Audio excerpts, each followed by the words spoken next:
سلامی خوای گەورەتان لێبێ میوانانی ماڵی خوا. السلام عەلەیکم وەڕەحمەت الله وبەڕەکاتوه.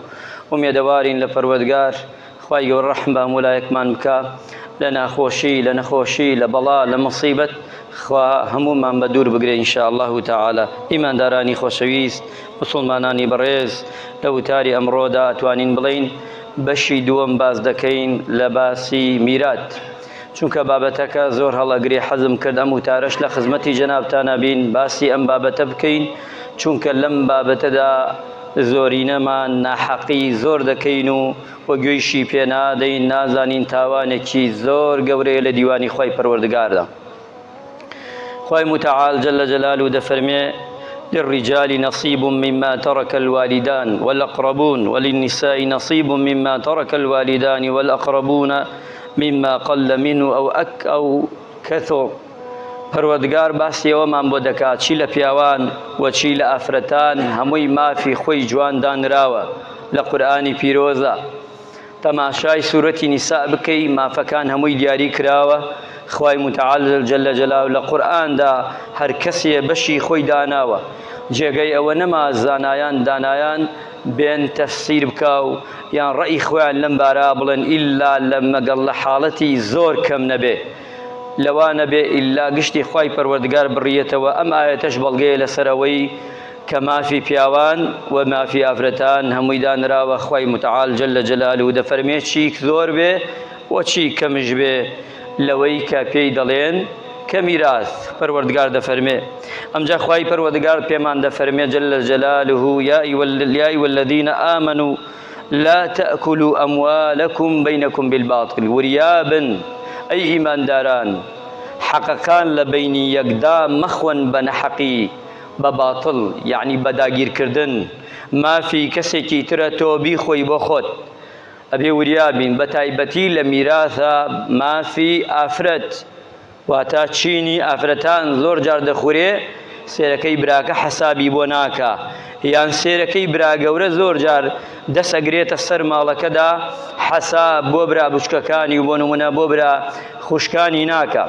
یان سێرەکەی هەر ئەو باوکە و دایکە جارێ لە دنیاە دەچێت ماڵەکە تاپۆ ئەکا بە ناوی خۆیەوە، کاتێ باوکو دایکی دەمرێ ئەڵێ ئەوە تاپۆیەکمەیە و ئەوە ناوێکمەیە و ئەم مڵکە هی منە. لە ئەسڵاهین ئەمەش نییە، چونکە ئەوە وەرەثەیە، ئەوە حرامە. ئەو ئینسانە چی لەو ماڵا دانیشێ و چی بیخوا هیچ فەرقی نییە.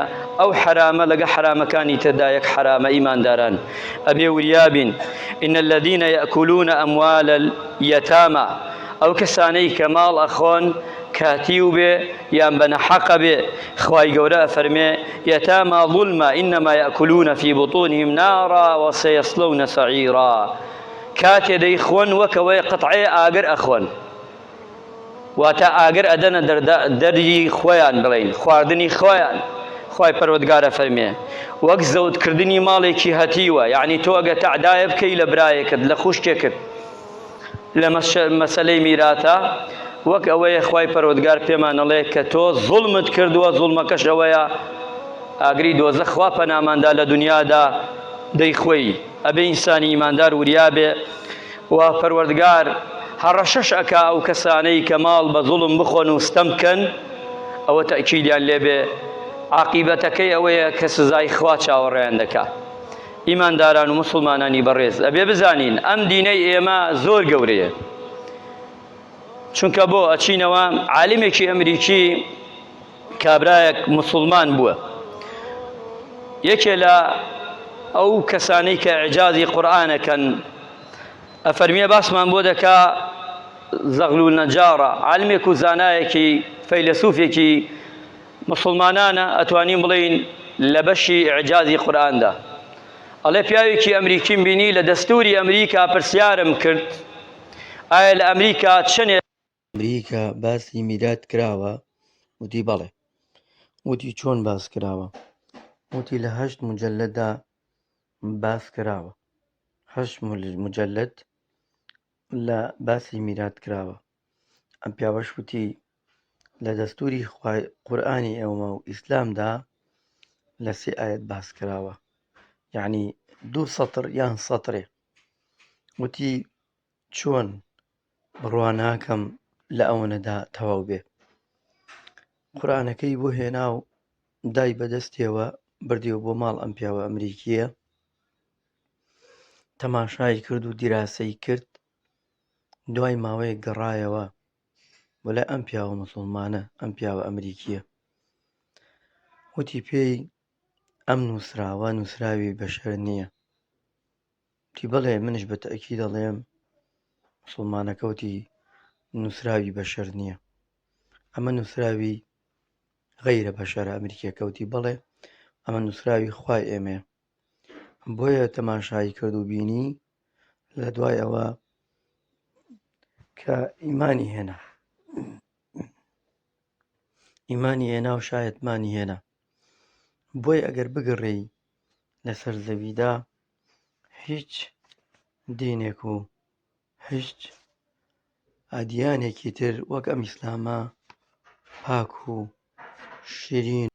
چونکە بۆیە وتیانە ئەبێ ئینسانی ئیماندار ئێمە بە جوانی تێبگەین میرات چی کاتێدا بەشەکەی لە دوای ئەم چەند خاڵە.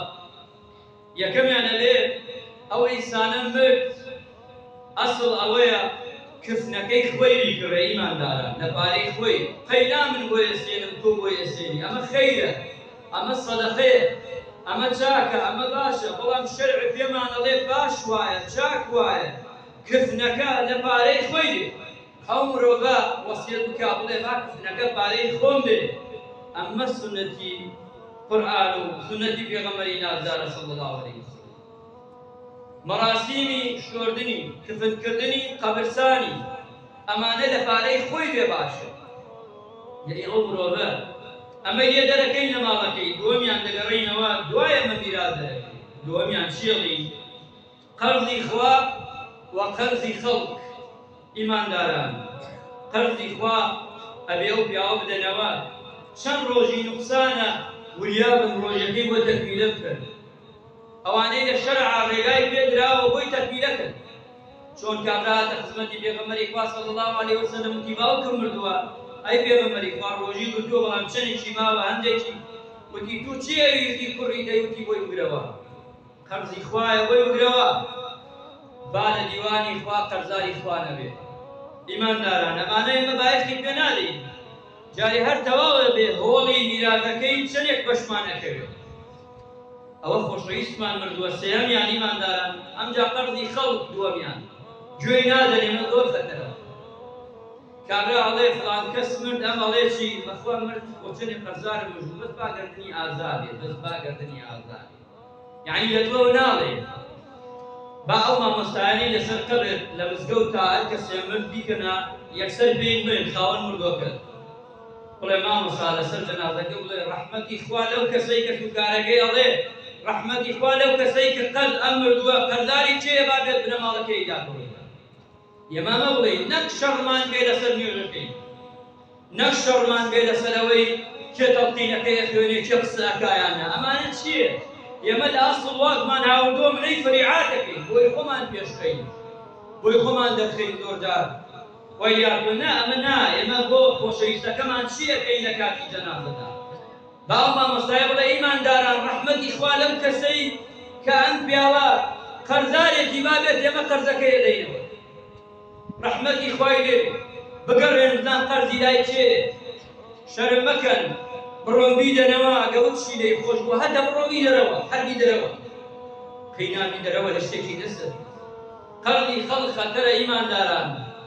بیستوتانە پێغەمبەری خوا سەحابە بوو هاوردیان لە مزگەوت نوێژ بکا پێغەمبەری گیان صلی الله علیه وسلم. پێغەمبەری خوا فەرموویان جەنازەیە ئەم پیاوە قەرزارە، فەرموویان بڵێ. دەیوتی سەحابەیەوە نوێژکە لەسەری من نوێژ ناکەم لەسەری ڕەسوول الله نوێژ ناکا لەسەر کەسێک کە قەرزار. چنی خەتەرە. ئێمە ئایا ئاوا بایەخمان داوە پێی؟ ئایا ئاوا لامان گرنگە ئەڵێ نەفرەدار گردنی ئازاکە فرقابل گردنی ئازانەکە مردووە.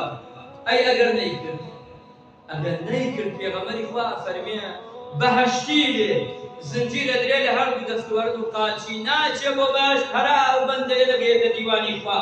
خاوەن قەرزەکە لێی خۆش نەبێ باش نابێت. یعنی سجنە، خۆشەویستی تۆ سجنە لە قەرزە. بۆ ئێمەوە سەر بنینەوە لە قەرز. خەڵکی وایە قەرزەکا بۆ سیارە، قەرزەکا بۆ ناو ماڵ، قەرزەکا بۆ خانە و قەرزەکا بۆ مشتێ تۆ خەوەن بەیانی ئەم حەمکە قەرزە چیەکەیت و چێژە مناڵەکانە دەیداتەوە کورەی داماوە ئەم قەرزەی بۆ چی ئەم حەمکە کەی گەلێکێتی خانێک لێ دەیبێ لایەک بێ خۆت بێتە ژێر قەرز لەناو قەبرە تاریکەکەتدا سجن بی بۆ چیە ئیمانداران ئەوەنە قەرزکە بتوانین بی ئەم حەمکە قەرزە وازی لەبێت بەسێکی دنیا کەس خاوەنی نییە نازانی ئەمڕۆ ئەمنیان بەیانیان دەقەی ئەفسانەیەکی تر کابرا چێک شوێ میوە دڕێ قەرزەکە بەنزینەکەی تێکا بەقەرز تۆ ئەگەر بە پارەی بەنزینی نێ سیارە بۆ چییە کاکە پاسکی دەبێت بۆچی دەم حەمکە قەرزە لەسەر خۆت چێی داکەوە ئیماندار ئەبێ وریابی قەرز خەتەرە ئەبێ بایەخی پێ بدەین گوێی پێ بدەین ڕەسوڵڵا نوێژ ناکا لەسەر کەسێک کەچی قەرزارە لەبەر ئێوە نەبێ ئێمەش تووشی لەسەر پێتان شێژی نوێژ ئەبێ یەکێ قەرز چونکە ڕەسوڵڵا نوێژی نەکردووە لەسەری هەتا پیاوێک وتی ئەی پێغەمبەری خوا من کەفالەتێکەم ئەیدەمەوە پێغەمبەری خوا نوێژی کرد صلی الله علیه وسلم ئەمە حەقی دووەمیان حەقی سێمیان ئیمانداران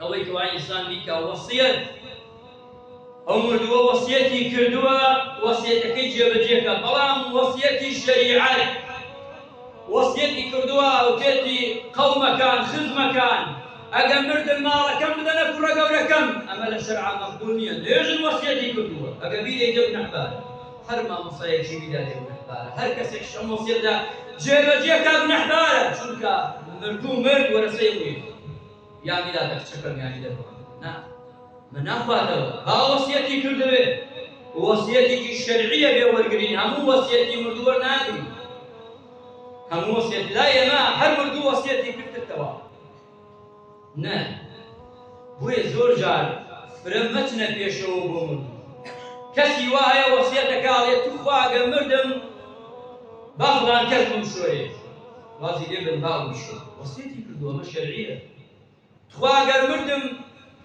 با فڵان کەس نوێژکا لەسەرم دەی با فڵان کەس نوێژکا نایرن تاوەدا گشتی شەش حەوتێ تاوەدا هەر خەیرە کورە کاکە گیان ئەو وەسیەتی کردووە تۆ ئەگە وەسیەتەکەی بشکێنی بیشۆریتەوە گونەحباری تۆ ئەگە من نوێژەکەی بکەم ئەگە وەسیەتی کردیەوە بزانم عەنقەل بچمە پێشەوە خۆم دەرخەم من گونەحبارم وەسیەتی مردووەکەم پێش کرد بەڵام ئەم وەسیەتە بۆ ئیمامی مزگەوت ناشێ ئیمانداران بەڵەت تێنەگەن زۆر جار مامۆستای مزگەوتەکە خەنەوداوە بەڵام مامۆستا وەسیەتی کردە کە سوکاری خۆی نەخێر ئەوە وەسیەتی کردووە لە ماڵی خۆیدا هاتە مزگەوت مامۆستا هەموو شتێکی وردوویە هەتا مامۆستا ڕاوەستێ نابێت کەسێت نوێژکە مع الأسف بعد جار سێرەکەی لە سرەی یەکەم و دووما سێ و چوار مامۆستای سیاوە جوان یەکێ خۆی کردە بەر مامۆستاشی کورە ئەدەب خۆشە ئەدەب ڕێز خۆشە تو مامۆستای مزگەوتێکە جەنابەت چی خۆبەشێکی لەڕێی خوا لە مزگەوتێکە معقولەوە تۆ بشتە پێشەوە مامۆستای مزگەوتەکەش بە جامانێکی زنەوە خۆت لەداوە ڕاوەستە ئەمە لە چی شوێنێکە لەم شارە بڕۆ شوێنێکە سەر قەبران بڕۆتە زۆر جار گلەیەکەن جەنابکە دەڵێن مامۆستای ئاینی نایەتە سەر قەبر بۆچی بێت ئێمە دێنێ ئێسیم ڕاوەستی من ئەڵێت دەچێت گەنجێک دەچێت پیاوێکی تر ناژێ مامۆستا ڕاوەستاوە شەرمان هەربەن چی بڵێین ئەی باشە ئێمە بەرنوێژی نەکەین بۆ مردوەکانتان نەین بۆ قەبرستان لەگەڵتان نەکەین مارە بڕین نەکەین دوایەش ملاچیە ئەشتێن گەری ڕاوەستین ئاوە سێر بکەین تەماشەکەین ئیش ئێمەیە یا ئیش خەڵکی ترە من تێناگەم ئەی ئێمە چی بکەین ئەی ئەمانە ئێمە نەیکەین ئەی چی بکەین ئێمە لەکوێ ئاجێی خۆمان بکەینەوە ئیمانداران ئەبێ وریابین ئەم شتانە هەمووی تەقدیر و ڕۆژ و احترام هەیە هەموو شتەکان هەیە بەڵام ئەگەر مامۆستا فەرمووی کلێ قەیشەکە با بچێ ئیشێکی چاک و باشە بەخوا ئەمانە هەمووی مەسئولیاتە ئیمانداران بەخوا هەمووی مەسئولیاتە لە قیامەتدا هەمووی حساب و کتابی خۆی ئێستا من وتارە دەم لە قیامەتدا لە تۆ زیاتر ڕامەگرن لە قیامەتدا لە تۆ داماوترم چونکە من لە جێگای پێغەمبەری خوا ڕاوەستاوم تۆ تێجمعەیەک دەکەی و دەڕۆی بۆ خۆت بەخوا ئەوانەی وا لەگەڵ منا بەرنوێژیەکەن ئەکەکەیان لە تۆ قورسیوە کە بەرنوێژی ناکەین ئیمانداران خۆمە هەروانیە مسلمانان ئەوەی کە مردووە شۆرێتەوە حەقی مردووەکە نەدا بەخوا گونەحبارە لە باتیەوەی شکێنی دەستکەوێت شەڕی دەستکەوێت خۆمە هەروانیە مسلمانە بەڕێزە ئەبێ ئەم سێ خاڵە ئێمە تیا دەکەین پاشان دێینە سەر چی میراتی ئەم پیاوە بەش دەکەین دوای سێ ڕۆژ لای مەلاو کوردەواریاوە جارە کردنەکەی زەر دەبێت ئێخوا نەویدە کردنی زەر بێ خۆ پێغەمبەر نەویدە کردنی زەر ئەڵێ دوای سێ ڕۆژ دانیشن هەرچی میراتیە بێنین داینن هەمووی بان کرد نەک دوو برا دانیشێت تەوزیعی بکە و باقی گوێیە نەبێت نەزانێت چییە هەمووی دانیشن بشتە نیشتەیەک چەند مامۆستایە جوان هەمووی داوەش کرد وا دڵی یەکتری و گردنی یەکتری ئازاد بکەن و حەقی هەمووی بدەن بە تایبەتی چینی ئافرەتان ئیمانداران چینی ئافرەتان ئەبێت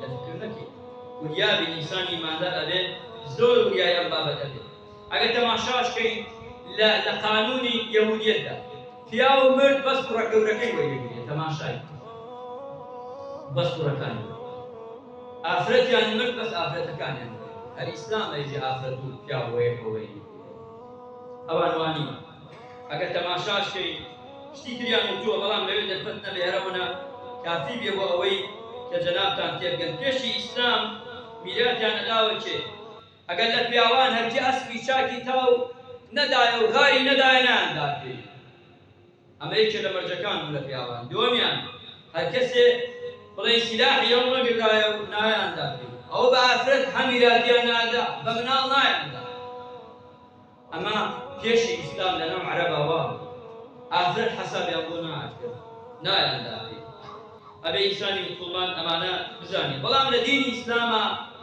هەمووی دراوە زۆر جار ئەوانەی کە شتیان هەیە بەرامبەر ئیسلام ئەڵێن ئافرەت بەشی کوراوە با من ئەمە بخوێنەوە لە خزمەتی جەنابتانە بە کوردی بەشێکە لە میرات حاڵەتەکان ئافرەت لە چی کاتێکا لە پیا و کەمترەوە لە چوار حاڵەت پیا و لە ئافرەت زۆرترەوە چوار بگەڕێ بە ناوی میرات چوار باشە زەحمەت نەوێت ئافرەت لە چەند جارە لە پیا و زیاترەوە 15 بۆ 20 ئەبێ ئێمە جەو بڵین کەین بێژین وەڵا لە چوار شوێنیان نزیکەم ئەوان 15 بە 20 بەڵام چێن هەر ئەوایەتە گرنە دەمەوە باقیەکەی ناکەوین پیا و دووەنەی ئافرەت دوو پیا و دووەنەی بۆ نمونە ئافرەتی بردو 15 حاڵەت بۆ 20 حاڵەت ئافرەت زیاترە ئەی باشە لە چی شوێنەکە پیا و ئافرەت بەتەساوی وەکیەوە تێکەبن لە 10 شوێنە بۆ تێکەبن ئەم شەر باشە چوارەمیان هەندێک حاڵەتمان هەیە پیاویی بەر ناکەوێت ئافرەتەکە بەشی ئەم چوارەمە ئەمە بەشێکی عەزیز کەمێکە من باسەکەم ئەوەی شارەدا بێنە میرات ئەدانێت بۆیە مافی ئافرەت باشترین ماف کە لە میراتیە درابێ بە ئافرەت لە ئیسلام ئەیبینێتەوە بڕۆ تەماشا بکە لە غەیری ئیسلام ئەبزان ئافرەت چەندێ مافی دراوە لە هەموو ئەدیانەکانە لە هەموو قانونی دنیادا تەماشای بزان چەندێکی دراوە لەگەڵی خەسەر قەپان لەگەڵ ئیسلام ئەبزان دەرە چێیان دەرناچێ ئیماندار خۆشەویستان ئەبێ وریابین ئەڵێ کۆتایی دێنم بەم قیسەیە کابرایەک ئەبێ ئەم کابرایە ژنی هەیە و مناڵی تاجرێکی زۆر گەورێ تاجری کوماش لە بەغا ئەم بەغای ئێستا وەختی ئافرەتێک تێدە دوکانەکەی شتەکەڕێ ئەو ئافرەتە دیارە نیقاب بۆ یان شتێک بووە دەمچاوی دەرکەوتووە ئیتر ئەم پیاوە دڵی چووە لەو پیاوە بڵێن ئەو ئافرەتەی بەدڵ بووە داوای کردووە چۆتە داوای و بۆ خێزانی ئافرەتەکە داوای کردووە بیخوازێ ئەو شتێکی پیاوەکە من خێزانی تر لێو ناو ئەو شتێکی قەینا بە حەیا و بە شەرم بۆ وتێکی بەستترم ئیتر دوای ساڵێ لەمە دوایەوە ڕێکەوتوونە گواستیەکەوە و شوێنی تری داناوە و جارجار شۆ بۆ لای سەری لێداوە بێ ئەوەی ژنەکەی یەکەمی بزانێت ئەم ژنە حەز ئەکا بەڵام جاری هەیە خۆی چیرۆکەکە زۆرە من بە کورتی باسم جارێکەی ئەنێرێ وەختی خۆی بێژی خزمەتکار بووە ئەینێرێ بە دوای پیاوەکەیدا تەئکید دەکا بزان پیاوە بۆ کوێ دەڕوا دەی ئەڕوا بینێ شێتە ماڵێ دەی دوای پرسیارەکە لە دراوسەکانی ئەڵێ بەڵێ ئەم پیاوە تاجر و دراوسەکان ئەم ئافرەتە خێزانێتی دێتەوە لای ئەڵێتە ژنیەک ژنی یەکەمی سێ چەنە ژیرەوە خەڵ سێست عەدالەتی ئەم ژنە عەدالەتی ئەم ژنە ئەم پیاوە ئەمرێ دوای ئێمە باسمان لە میراتەکەی باسمان لەوە نییە شوێنی ژنی هێناوە نێنا ئەمە ئەم فەقەرەمان گەرەکە داخیرە ئەڵێت 8 درەمی بوو مناڵی هەبووە لەگەڵ خۆیان 8 درەمەکە حەوتی داوە مناڵەکان درەمێکی بۆ خۆی چونکە دایک ئەگەر ژن ماوە مناڵی نەبوو یەک لەسەر 4 بە ئەگەر هاتوو بۆ نمونە منداڵی بوو یەک لەسەر 8 بە یەک لەسەر 8 ماڵەکەی کردە 8 بەشەوە بەشێکی بۆ خۆی دینارێ حەوتی داوە هەڵسیان بە دزی مناڵەکان یەکەکەی کردە دووتەوە یەکەکەی خۆی کردە دووتەوە نیوەی داوە جاریەکەی ناردی بۆ ژنەکەی چونکە ئەزانیان بەس مناڵەکان ناردی بۆ ژنەکەی تر بردی بۆ دای جاریەکەی دای لە خاپی هاتە دەرەوە وتی ئەوە پیاوەکە مردووە و ئەمە بەشە میراتەکەی تۆی ئەو شوتی خوای گەورە لە ژنی یەکەمی ڕازی بێ ژنی دووەمەڵێ پیاوەکەی پێشەوەی بمرێ بە 3 مان 4 مان تەلاقی منی داوە منی چ ناکەم بیگەڕۆ بخۆی سێ عەدالەت کە ئیمان ئافرەتێک چۆن عەدالەتەکە لە نێوانی خۆی و ژنەکەی تریدا چونکە ئەگەر 2 ژن و 3 ژن بوو ئەو کاتە حکمێکی تر وەرەگرێت ئیماندار ئەبێ ئێمە وریاری حەقی بەرامبەرەکەمان لەگەڵمانە لە خوێنی خۆمانە ئەبێ پێشەری نەکەین خوای گەورە ڕەحمەت بە مولایەتمان کە عاقیبەت خێرمان